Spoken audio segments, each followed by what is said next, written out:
Welcome to the Creating Neurodiversity-Affirming Schools podcast. I'm Emily Kircher-Morris. And I'm Amanda Morin.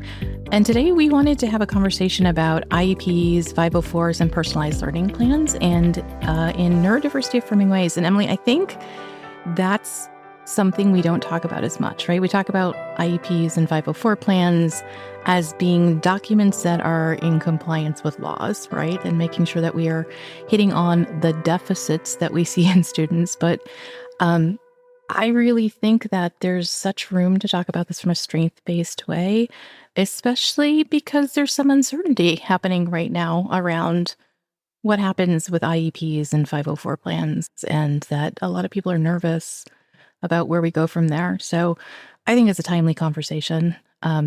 And I think it's an opportunity to rethink how we create those plans and what's in them too. Yeah. I feel like when I worked as a school counselor really was the first time that I was sitting in on a lot of those meetings. And I remember, first of all, how uncertain parents felt. I was at the elementary level and they would come in and they wouldn't really know exactly what to expect or how to understand what those goals really meant or how they were really going to be implemented or how they were going to help their kids. I mean, sometimes they did, but it was this process of kind of bringing the parents along with the team that was sitting there and had the expertise in this area. But I also feel like there was sometimes this missing piece of that conversation, like you were talking about, where we get really focused on the remediation. Mm-hmm. We get really focused on bringing up those areas of difficulty, which of course... Well, that's why we have the plans, right? Like that's sort of what starts this process. Right. And yet there are other pieces to it. And I will say my first IEP meeting as a teacher, I remember I was sitting in for the grade level team. Mm. And I had no idea what to expect as a teacher. And I kept thinking, oh, this kid has so many things that we need to fix. And over time, as both a teacher and a parent, I realized we're looking at a whole bunch of things on paper, right? Mm-hmm. We're looking at test results. We're looking at portfolio work. We're looking at all these things, but we're not actually looking at the kid. And to me, that's sort of changed my mindset around IEPs and 504 plans around how do we look at the kid that we're talking about? How do we bring that whole child perspective in? And I started thinking really much more about the weight that we put on observation and the weight that we put on teacher report and the weight that we should put on parent report, and even like bringing students into the process of planning for what's going to work for them as they get older, right? We have to have, I don't want to use the word buy-in, but it's the word that makes the most sense here. We have to have buy-in from kids because they can tell us what's working well for them and they can tell us what they need. And I think, as we talk about missing pieces, that's one of the things that I think is really missing from some of these meetings and conversations. How young do you think it can be when kids actually start really being a part of that conversation? And what does that look like when they're younger versus when they're older? Like I know at the high school level, I feel like it's very common for students, for at least a portion of those IEP or 504 meetings, for those students to be present and part of that conversation. Yeah. But I don't think at younger ages, at the elementary or middle school, that they really are part of that conversation quite as much. Yeah. But I feel like they can be. I know when I talk to my clients and we're talking about these things and I'm brainstorming with them and with their parents about what we might look for or ask for in those processes, they have ideas. Yeah. But what do you think about that? What are some ways to tie those kids into that process more authentically? It's funny because I think about this a lot and I do this a lot, right? Because that's sort of one of my areas of expertise is special education. And so I've done a lot of thinking about how do you include kids along the way. And I think even what I call the littles, right? Even the younger ones can be involved, even if it's just behind the scenes. And I think that's part of the conversation too. Both teachers and parents can sit down with the child who knows that they feel different in some way, or that they're seeing a speech therapist or an occupational therapist, or something's different about their education than the people around them, right? And to have a conversation with them that talks about, how is this going for you, right? What do you want people to know about you? And just ask those questions in ways and say, well, we're all going to sit down and have a conversation about what we can do to make your experience at school really work for you. What is it that you want people to know? And then as they get a little bit older, I always suggest, can the child come for 5 minutes of the meeting and present what they want people to know? And one of the things I say about that is, it is always important to me to have either the child represented or there, because it reinforces the idea that you shouldn't be saying anything about a child that you wouldn't say in front of a child, right? And I think that sets a really good tone for meetings. Over time, I have done a lot of work with parents and kids in the middle school years, especially, for the kid to take the lead on those conversations and then to have the parents sort of chime in with additional observations. And it's been really successful at the high school level. Students have to be part of the IEP process. That's part of the law, right? So at a certain point, they have to be. But if they haven't done anything about it up until then, they don't know what to do and they're overwhelmed, right? Yeah. So I think the other piece is having your student or child sit down with you and look at the plan, right? So they understand what's in there and what it's supposed to be supporting. So they can either just understand it so that it's not like total jargon when they get into the room, or also so they can say, actually, I don't use this accommodation. What I would rather have is X, Y, or Z. So I'm really passionate about this, as you can tell. I really think that students need to be involved in the process as early on as possible. The interesting thing about the conversation that we have coming up here in just a bit is that we're talking with somebody who I've worked with quite extensively. So, a big part of my background is in working with gifted education, specifically with twice exceptional kids. So those kids who are both identified as gifted and also have another diagnosis layered on top of that. And I've invited Karen Brown to talk to me today. And she specifically talks about the IEPs that they have developed for their twice exceptional kids and how that framework can be used from a strength-based perspective and integrate it. It's a very concrete way to understand, okay, clearly these kids have strengths. How do we tie this in when we have this huge difference in their ability levels in various areas? And just realizing we can tie all of those things together, which I think is not just good for twice exceptional kids, it's good for all kids. Yeah, I'm definitely excited to hear this conversation with Karen Brown because she, I met her once. We've worked together once. I know you've worked together for a long time. And every time I hear from her or hear something that she says, it puts more light bulbs up and gives me more ideas. So I'm super excited to hear how that went. When I was in school, I wish my teachers had understood that I wasn't lonely. I had exactly the number of friends I could manage, and asking me to participate more or get involved in after-school activities made life so much harder for me. It wasn't that I was lonely, it's that understanding how other people interacted was really hard for me, and the more I tried, the more exhausted I got. And looking back now, I know that my teachers didn't understand that I communicated in different ways and that I didn't mind being alone, which is still true. I wish they'd known that was okay. And it's something that I make sure teachers understand about my own children.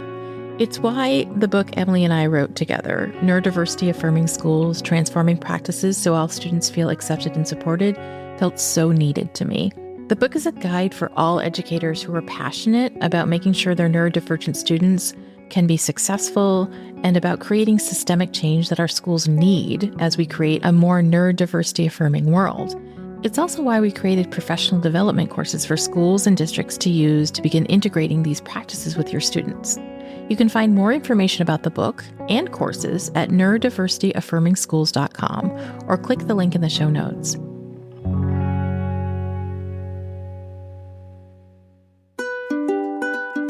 Karen Brown serves as the Director of Gifted Education at Paradise Valley Unified School District, where she supports teachers by enhancing curriculum and instruction for neurodivergent students. With over 35 years of teaching experience, she has taught students from kindergarten through graduate school. Karen also teaches in the online graduate master's program in gifted education at Arizona State University and consults throughout the country. She's co-authored 2 books, including A Teacher's Guide to Flexible Grouping and Collaborative Learning, which was selected as the 2019 NAGC Book of the Year. Karen, thanks so much for talking to me today. I am excited to be here. It's always fun to talk with you. We've been working together for a long time, and so I thought you would be a perfect person to talk about this topic with.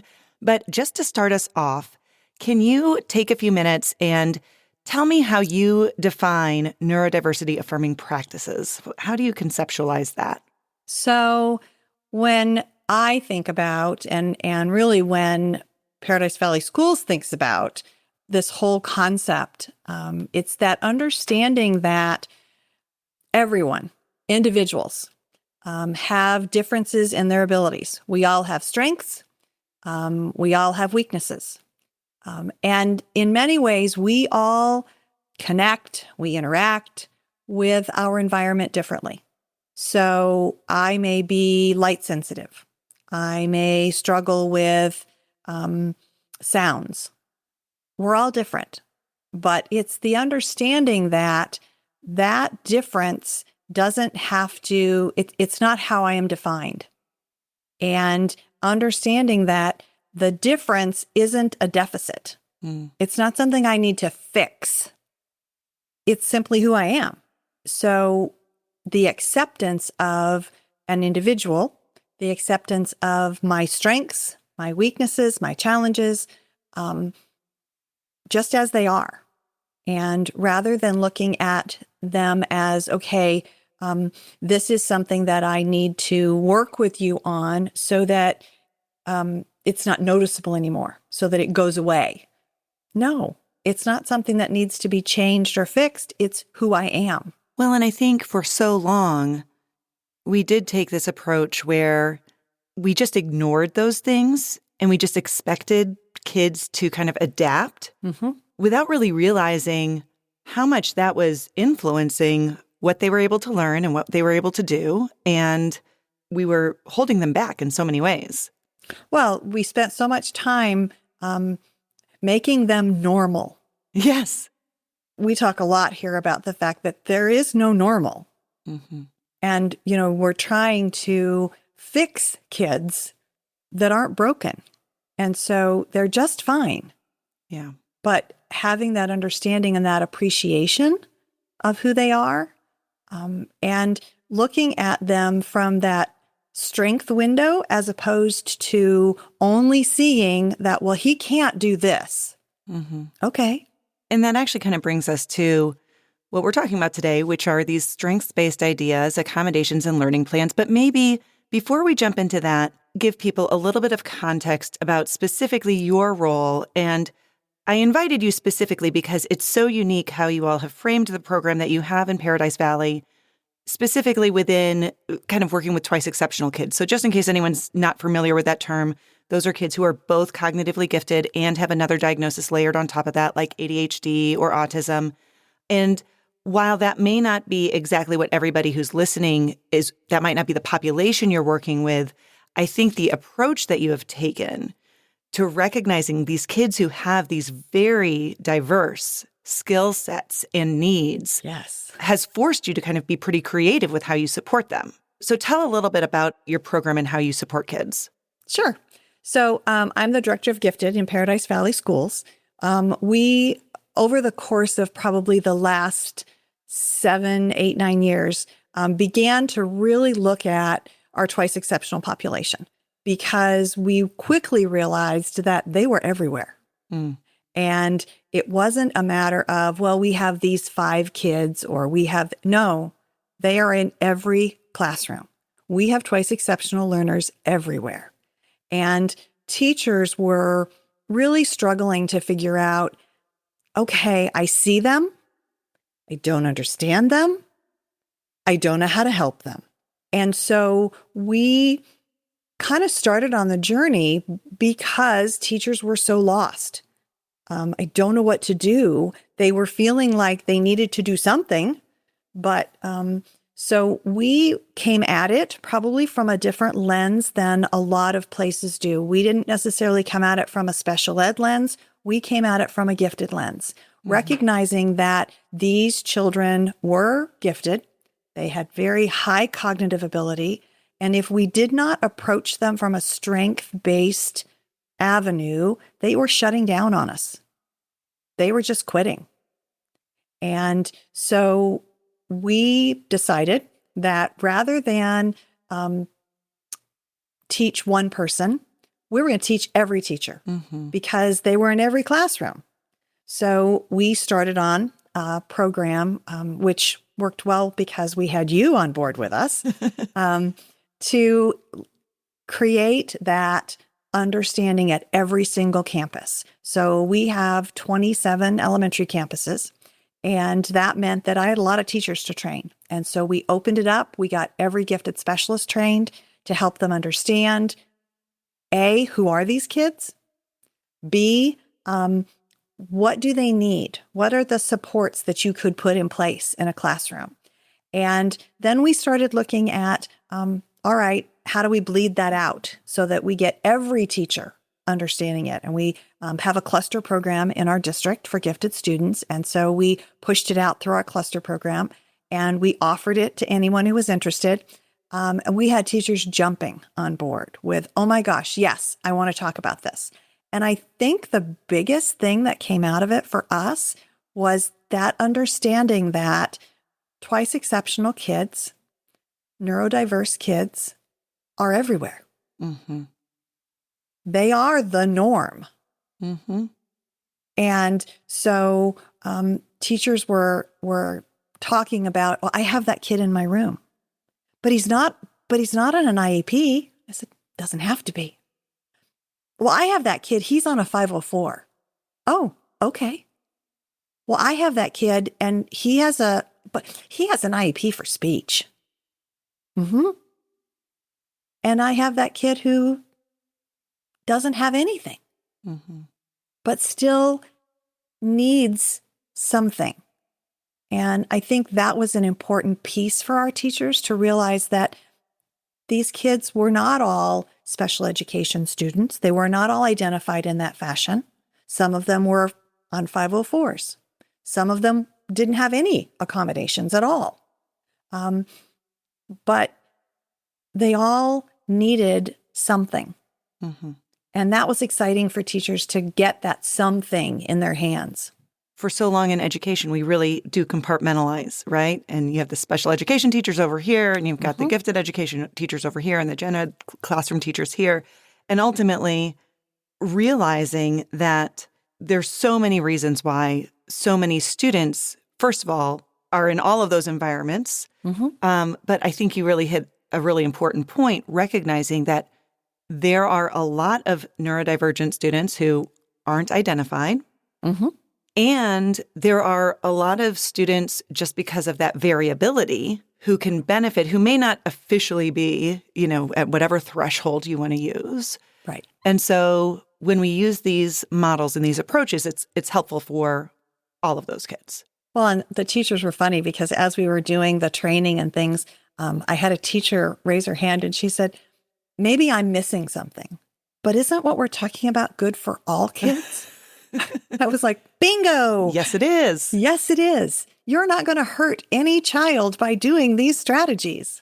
So let's talk a little bit about how you think about accommodations and learning plans when you're thinking about an individual child and looking at what they need.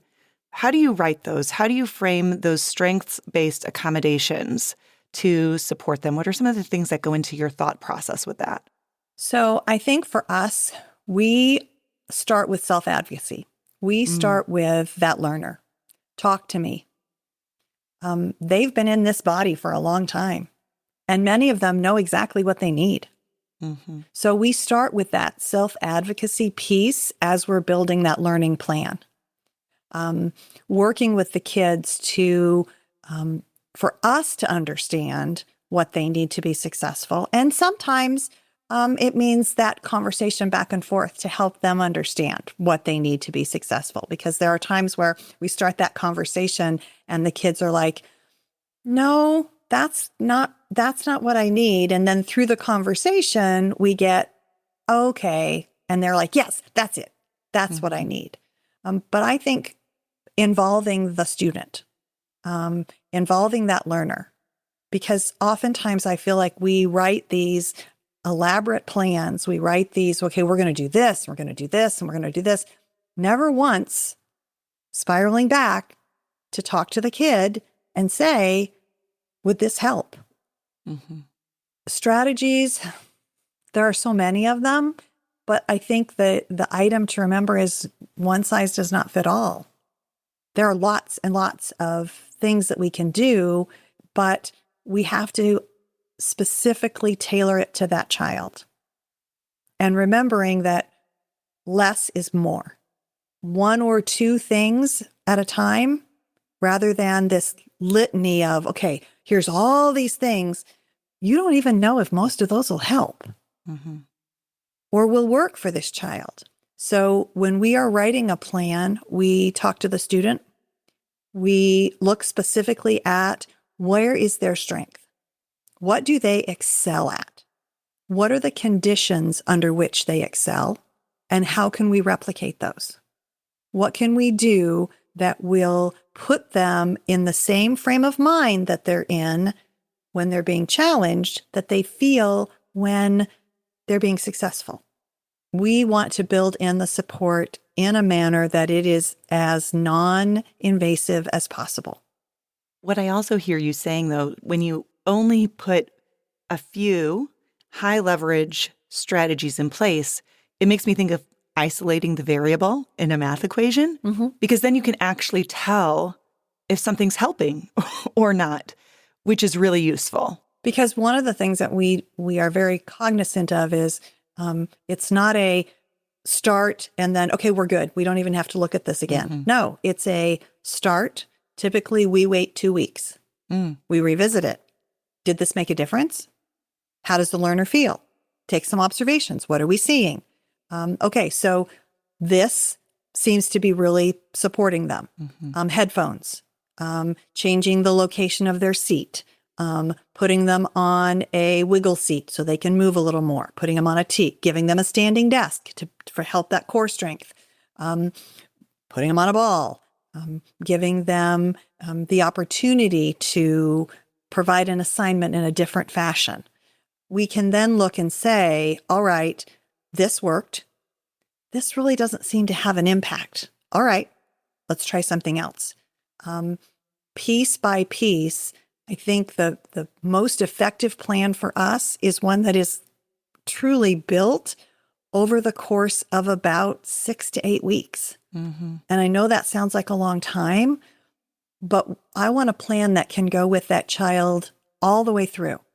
And that takes time. It does. It's not something that can be built in a 45-minute meeting. So how do you consider a student's strengths related to specific goals that you're setting within a learning plan or an IEP?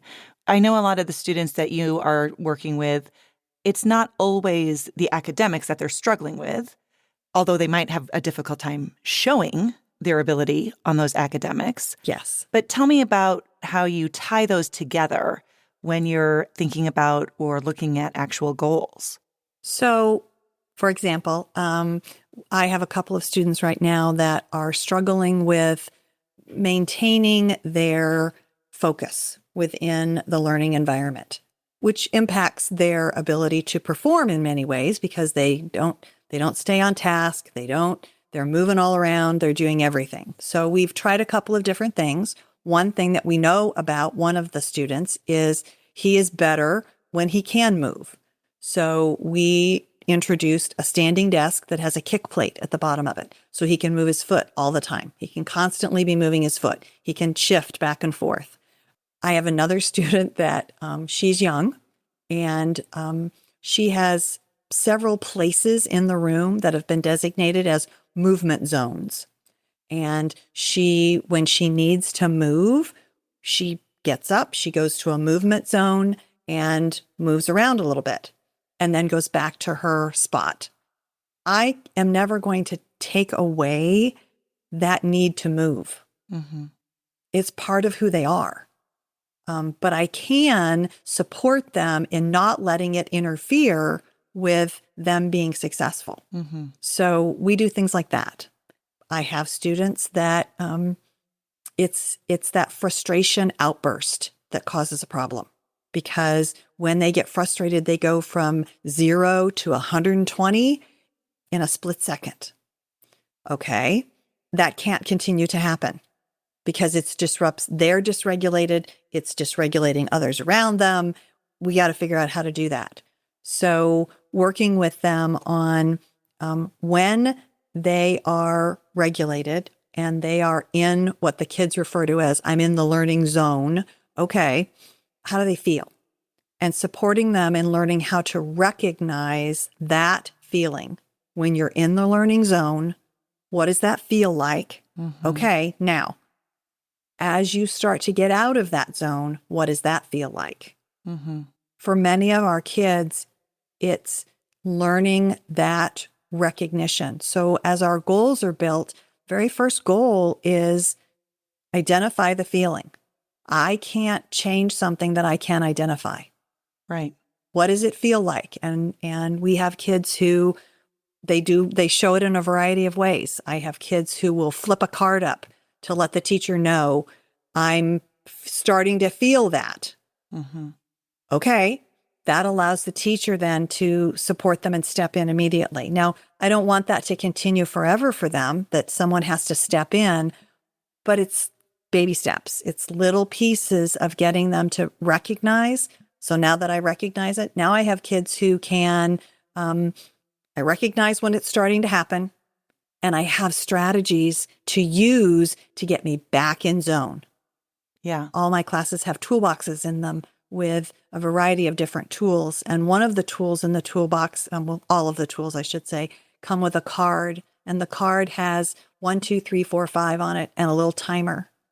And when they are feeling that dysregulation, when they are feeling that, they get their tool, they take the card and that little timer and they flip it. And they keep flipping it till they get to 5 minutes. When they get to 5 minutes, or anywhere along that path, they can choose to say, I'm good. I re-regulated myself. I can continue. But if they get to 5 and they're not regulated, that's the key for them to take the timer and the card and go lay it on the teacher's desk and go to whatever zone or quiet place the teacher has designated. Because that's a learner saying, I tried. I can't do it. I need you to help me. Yeah. We want ownership to belong to these kids. I want them to be able to own how they feel and how they have, because they have control. And when I take control away from them, we're never going to get where we need to be. Yeah. What do you run into as far as barriers getting other educators on board with this? Do you feel like there's pushback? I think, honestly, I have seen less pushback with the conversations we've been able to have. I don't think there's a teacher out there that doesn't want a kid to be successful. Mm-hmm. They wouldn't have gotten into teaching if that's not what they wanted. But sometimes it's I don't know whether it's as much pushback as it's reworking or reframing their thinking. An easy one that I always talk to teachers about is, how do you record on a student's paper? Do you write plus 18 out of 20 or do you write minus 2? Mm-hmm. I said plus 18 out of 20 looks at their strength. Minus 2 negates everything that they did and looks at the 2 that they missed. Mm-hmm. That can be a trigger for kids. So reframe it. When we focus on deficits, we tell a learner, you can't cope and you're broken, so I have to fix you. No. When we focus on strengths, we tell learners, you may have a challenge, but you have what you need to cope with that challenge. And I believe that you can do it. I'm here to support you, but I believe that you can. So I think our success in getting our whole district to look differently at the whole neurodiversity shift, and really working to create those diversity affirming practices in all of our classrooms was because we didn't go at it through special ed. We went at it through gifted. Yeah. And said, it's about their strength. It's not about their deficit. It shifts the conversation for sure. It shifts the conversation. And that, I think, is an important piece for us. Anytime we start talking about these kids, anytime we start talking about putting a learning plan in place, we refer to everything as a success plan. Mm. What's their success plan? It's that mental reframing for us. And yeah, it has taken time. I mean, there are still times where I will hear somebody say, we need not an intervention, we need a success plan. Yes, you need a success plan. It's a great starting point. Karen, thank you so much for your time sharing your expertise. I know it'll be useful for folks listening. Well, great. Thank you for having me. It's been fun. I've really always enjoyed working with Karen because I've also learned so much from her and from the teachers in her district. And as we circle back on some of the main points of our conversation today, I think one of the first things that stands out to me is how important student voice and choice really is in developing all of these ideas for accommodations, all of these plans. What does the learning environment look like? What works for them? What does it look like when sometimes something does work, but then another time that thing doesn't work? Is there a plan B? And just making sure that kids have both buy-in, but also that they understand that we're there to work with them and support them so they really feel like we're finding the things that work for them. And when I contextualize this, and think about it in my mind, I really think about how we want kids to be able to advocate for these things going forward, to understand their own needs, to recognize what works and what doesn't. And if we're not having those conversations and giving them that autonomy in that process, they're not going to learn that. They're not going to be able to do that independently going forward. Yeah, I absolutely agree. And that brings me to one of the things I wanted to circle back to, which is this idea that in a neurodiversity affirming approach to accommodations, to adaptations, to goals, to any of those kinds of things, if you don't have student voice and you don't have student choice, it's very hard to make sure that you've put into place the things that can support the authentic student, right? Because we can look at students and we have our perspective, we have our views, we can listen to parent views, we can listen to other teachers. But really, when it comes down to it, the student is the person who can tell you, who am I? And what do I need to be able to show up as that person in the classroom? And so I think making sure that we are finding ways to not only include their voice and choice, but to say, if your authentic self looks like this, we're going to make sure that there are accommodations in there that don't ask you to conform to things that don't support that person, that don't support the way of being. And so, I just think it's so important to make sure that we are looking at how are we putting together support that isn't asking our neurodivergent students to conform to neuronorms, that we are allowing them to be who they are and learn in that way too. The other thing to remember about accommodations and modifications and all of these things that we're doing is that these are steps that we're taking to really help kids and support their success, but not trying to fix those deficits. Yes, we are trying to support those areas of difficulty, but it's also about finding the ways that work for them, to find the success and recognizing what success looks like for that particular student. Yeah. And that's a mindset shift, right? That's a mindset shift to be able to say success is going to look different for every student. And I love that. I think it's a great place to leave our listeners to ponder on that idea of what does success look like for all of the students in your classroom? And does it look the same? Hopefully the answer is no. And then you can dig deeper into what it does look like. And, super interesting ways to look at plans that have been traditionally put together in ways that could be considered one size fits all. We'll see you next time.